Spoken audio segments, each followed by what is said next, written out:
Change कर रहे थे और HP स्विच का वायरिंग, इसका खाली HP स्विच का वायरिंग कैसा होगा उसका हम लोग अपलोड कर दिए अभी चैनल पे। तो एक छोटा सा प्रॉब्लम हो गया था, हम गए थे कंप्लेंट अटेंड करने के लिए, तो ये लोग वायरिंग कर रहा था। उसके बाद क्या बोले स्पार्क किया, हमको फ़ोन किया। फिर दोबारा जब हम चेक करने आए तो देखिए लोग कनेक्शन वगैरह तो सब कुछ ठीक ठाक किया हुआ था, लेकिन एक छोटा सा मिस्टेक हो गया था। क्या कि पहले जो हमारा कॉन्ट्रैक्टर लगा हुआ था ना, कॉन्ट्रैक्टर जो लगा हुआ था वो कॉन्ट्रैक्टर में क्या प्रॉब्लम था हम बता रहे हैं।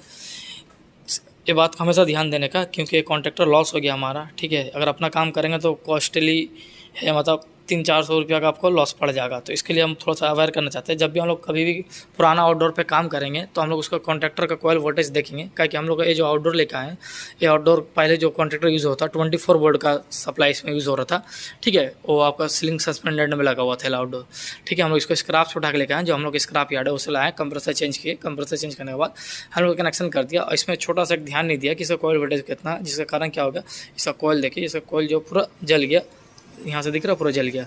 वजह था कि इसका 224 वोल्ट का वोल्ट था कॉइल वोल्टेज, और इसमें लोग 220 सप्लाई लोग दे के काम कर रहा था। तो ये सब बात का ध्यान रखें हमेशा आप, कि हमको जो काम कर रहे हैं कितना वोल्ट का कॉइल कॉन्ट्रैक्टर लगा हुआ है।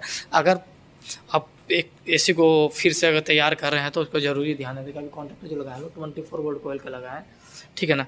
और ये जो देखेंगे आप, ये पहले का कॉन्ट्रैक्टर है, जो थोड़ा सा हम दिखा देते हैं आपको, अगर दिखेगा तो, ठीक है। फ्लैश जला देते हैं, देखिए एक कॉइल वोल्टेज कितना दिख रहा है यहाँ पे आपको दिख रहा है। कॉइल वोल्टेज 24 वोल्ट है, ठीक है, 24 वोल्ट है। और एक्चुअली क्या हम लोग जो इसको ऑन कर रहे थे, हम लोग इसको जो चला रहे थे, इसको हम लोग कितना में चला रहे थे 220 वोल्ट, जिसके कारण कॉइल जो हमारा पूरा जल गया और कॉन्ट्रैक्टर ख़राब हो गया। तो इस बात का ध्यान रखें, तो फिर आप अगर अपना काम करते लॉस है तो कंपनी का है तो वो हैंडल हो जाएगा, स्टोर से लेके दूसरा लगा दिया हम लोग, ठीक है।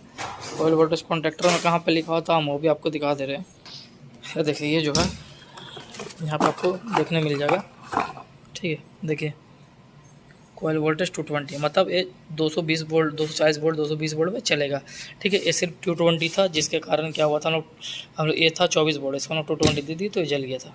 तो ये बात का ध्यान रखा कीजिए काम करने से पहले। और एक्चुअली हो जाता है मिस्टेक, क्या क्या जब पुराना AC कहीं से स्क्रैप रखा से उठा के लाते हैं उसको बनाते हैं तो उतना ध्यान जाता नहीं है। अब कॉन्ट्रैक्ट लगा तो 220 में ख्याल चल जाता है। तो इस बात का ध्यान रखें और अवेयर रहें, ठीक है। अब बाकी इसका जो कनेक्शन, इसका वीडियो अपलोड है स्टार डेल्टा में कैसे करते हैं इसको कनेक्शन, स्टार डेल्टा का पूरा वायरिंग अपलोड है। इसको 220 में चलाना तो कैसे होगा और 3 फेज में चलाना तो कैसे होगा, ये जो है, ये जो हमारा वायरिंग है, ठीक है ना।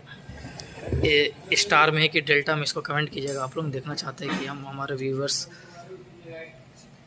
और फिर इसका हम रिप्लाई करेंगे आपको। अगर वीडियो अच्छा तो लाइक कीजिए, सब्सक्राइब कीजिएगा और ये सब बात का ध्यान रखा कीजिए। अल्लाह हाफिज़।